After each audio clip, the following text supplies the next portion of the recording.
দ্বিতীয় বিশ্বযুদ্ধের একটা ক্যাম্প এখানে থাইকা তারা প্ল্যান করতো আর কি, যে কোথায় কোথায় তারা যুদ্ধ করব বা কোথায় কিভাবে আপনার ইয়া করা যায়, ক্যাম্প বসানো যায়। এটা ছিল মূলত ক্যাম্প, মানে এটা বিশ্বযুদ্ধের সময়কার সুড়ঙ্গ।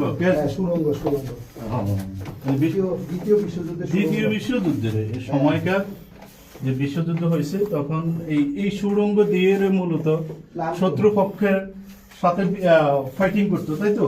এর থেকে উইটা তারা যাইতো অনেক দিকে, এটা অনেক নিচে, এটা মাটির অনেক নিচে। আমরা এখন ঢুকতেছি সেই সুড়ঙ্গে, এটা মাটির থেকে অনেক নিচে, অনেক গভীরে। আমার জীবনে প্রথম আসা এটার অবস্থান কুমিল্লা ক্যান্টনমেন্ট সেনানিবাসে। এখানে সবাই আসতে পারে, তবে পাস নিয়ে আসতে হয় এবং সবার জন্য মুক্ত। এখানে সবকিছু আছে না? হ্যাঁ। আচ্ছা, এই যে বিটি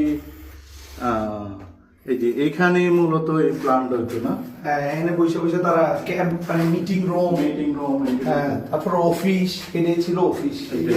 এদিকে আসেন, এই যে এটা যখন খনন করছে না, হ্যাঁ, খননের সময় এই জিনিসগুলা এখানে পাইছে, এগুলো ব্যবহৃত, তাদের ব্যবহৃত জিনিস বা ধরেন পশু পাখির অনেক ইয়া। তারপরে এই যে হেলমেট, ওই যে যুদ্ধের সময় যে হেলমেট, তারপর ওই যে মাটি কাটার মাটি খনন করে কোদাল। এইগুলো যাতে ব্রিটিশরা যখন যুদ্ধ করতো তখন এই হেলমেট গুলো এগুলো কিন্তু স্টিলের, অনেক পুরানো। এগুলো তো সেই মনে হয় 200 বছর আগের ইতিহাস। মানুষের হাড়, অনেক কিছু। এই যে আমরা আসলে এখন একবারে মাটি পাহাড়ের অনেক নিচে আছি, মাটির একেবারে উপরে কিন্তু পাহাড়।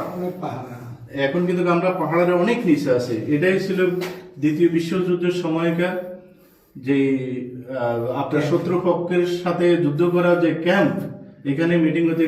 এই যে জেনারেল মিটিং গুলা এখানে হতো। জেনারেল মিটিং গুলা এটা কি? এটা অফিস, এটা অফিস ছিল ব্রিগেডিয়ার। একটু দেখে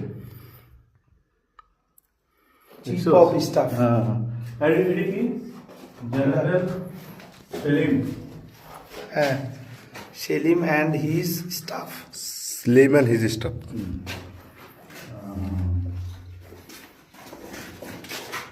আচ্ছা, 1939 সালে, 1939 সাল থেকে 1945 সাল পর্যন্ত